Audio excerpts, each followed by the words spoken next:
I'm going to get into the drum brakes on my old YJ, and we're just going to see what this is going to bring. It's much more complicated to do drum brake.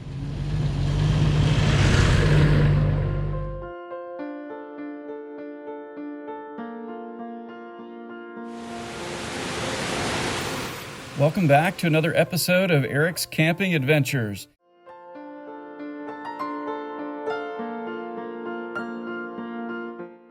So the first thing to do is to loosen the emergency brake, and you can take a look up here and you can see that there's a little bit of an asymmetrical pull on that little yoke there, and that is going to be probably an indication of a little concern in the rear brakes. We'll see that when we get them apart, but I'm going to loosen up the nut first, and then I'm going to try to remove those little plugs from their anchor.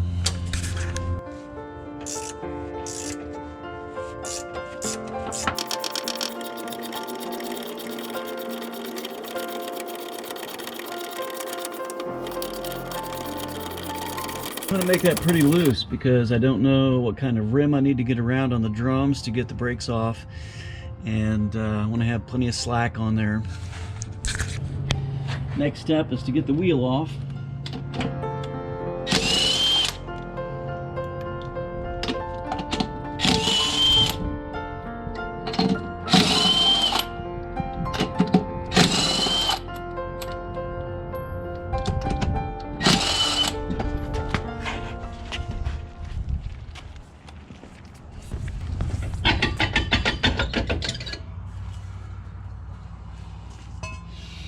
Well, that came off really easy. Glad I loosened up the emergency brake first.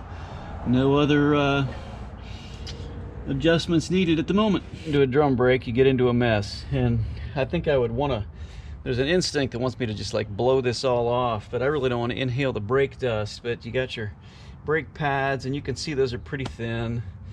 Lots of grease around in here, lots of rust. There's an adjustment down here at the bottom. That thing looks pretty rusty, and I'm kind of having a hard time believing it actually still moves, but we'll see. Before I go in any further, I'm just going to take my phone and I'm going to snap a bunch of pictures from a lot of different angles so that I know that when I'm reconnecting things in here that I'm actually doing it in the right order. So here we go.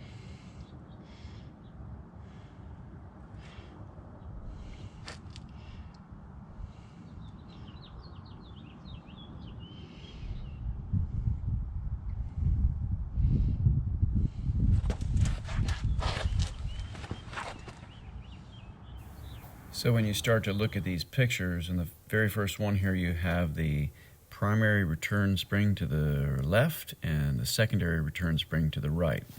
There's not a lot in this picture, just the adjuster spring return, and you can see the cable for the emergency brake.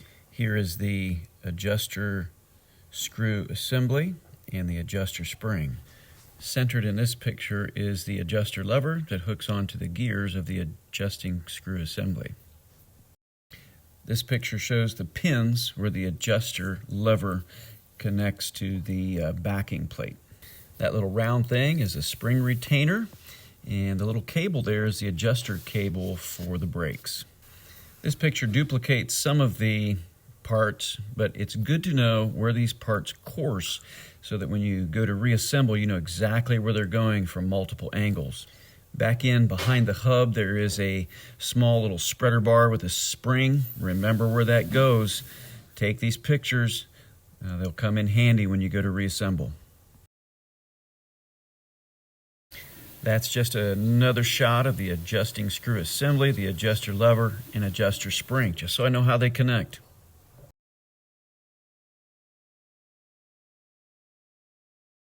The other factor in assembling a drum brake is which layer goes at what level and how do you get it there. So take the pictures.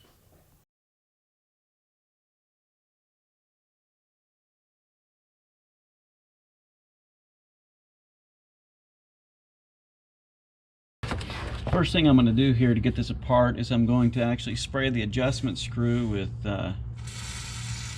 Little WD-40.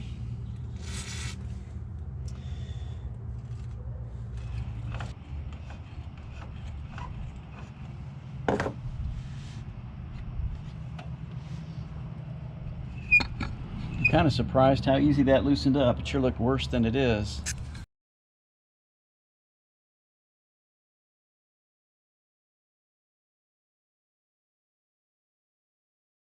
Well, it's apart. Now we just got to see if we can get that maze back together. Extreme Terrain had one of the best diagrams of all the parts that come with a drum brake. The Haynes manual for the Jeep has a great picture with labels for each part that can be quite helpful. But the sequence, you got to take the pictures. The layers, you got to take the pictures. So next, I just want to make sure that the replacement parts are at least somewhat symmetrical to the originals.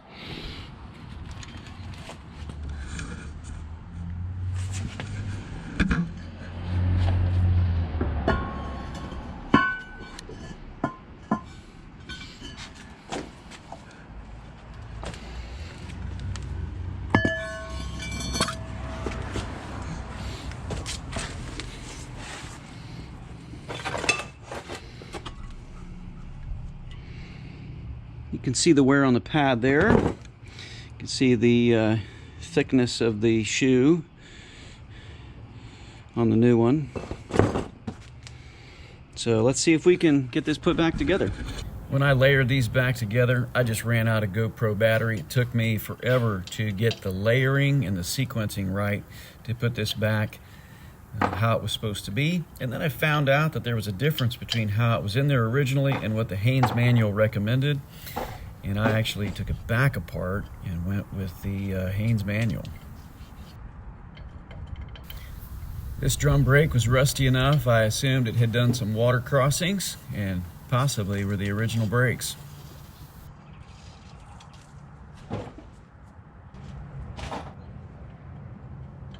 Here I am just playing with the positioning of the adjuster cable and just making sure that I know exactly which direction this is going to go and how it's going to lay with the secondary brake shoe.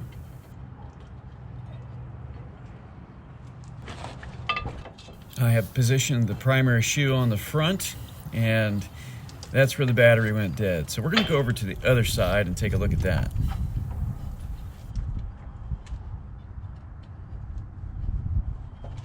When you switch sides with drum brakes, you have to remember that the opposite side will be a mirror image, and it is not going to be the same. It's going to be exactly the opposite of the side you just did. That pad is completely broken off the shoe. I bet these are original.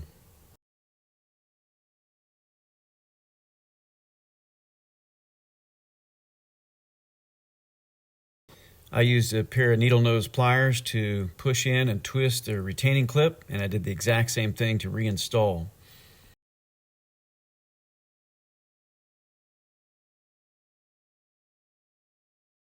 Again, if you want to follow on with the video, just keep listening. If you want to skip right to the sequence to see how this goes back together, skip to 12 minutes, 34 seconds.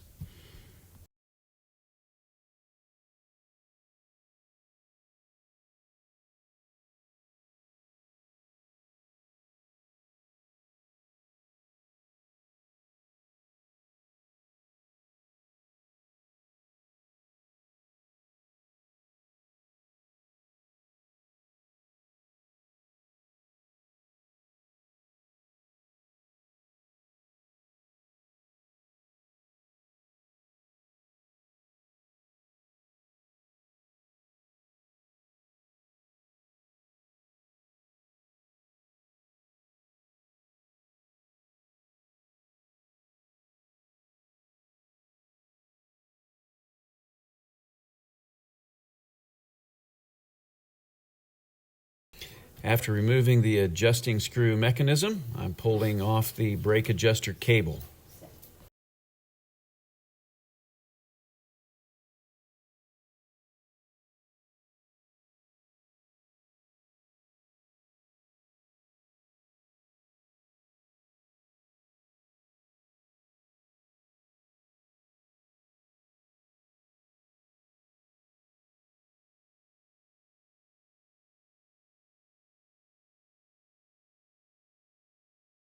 You can remove your brakes by simply rotating them upward. You have new springs coming in, so it doesn't matter if you overstretch them or not. So in disassembling this one, I think I did put the other one together just a little bit wrong, just on one point, and that is a little catch that runs the adjuster catch. I'm just going to smear a little grease on the moving points here, and I'll tell you a little bit more this time as I put it back together, because it's not particularly intuitive whenever you do drum brakes. There's nothing intuitive about drum brakes.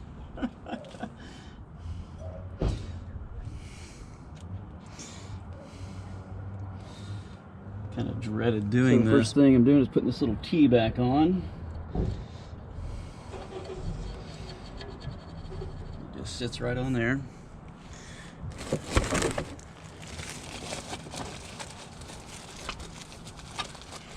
And the brakes are actually interchangeable from side to side. It just depends on which way you put them on.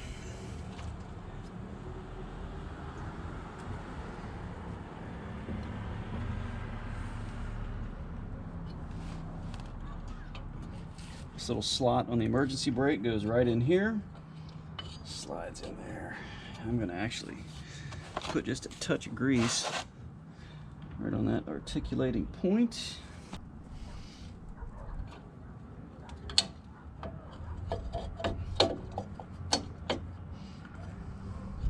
After putting the shoes on, I used the pins and retaining springs, and then used some vice grips to stretch the retractor springs back up to that post on the top.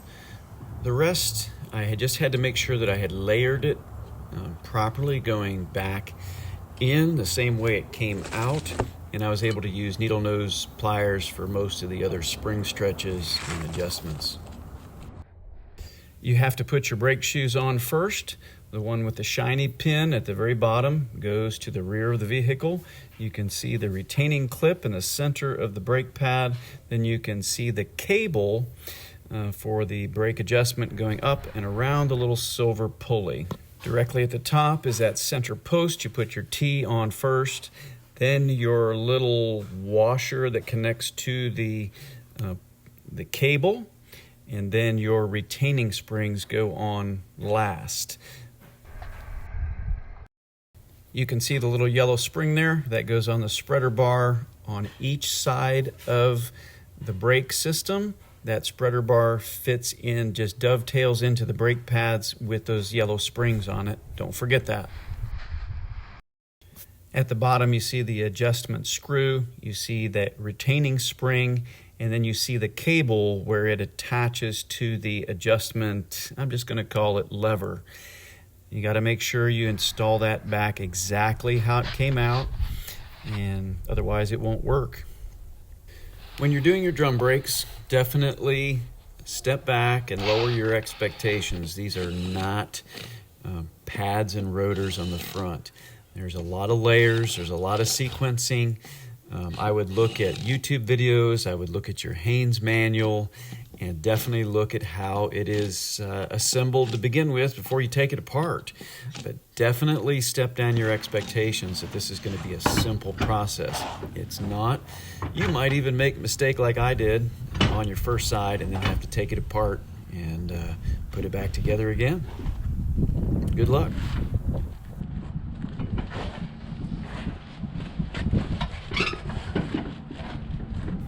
And don't forget to take pictures.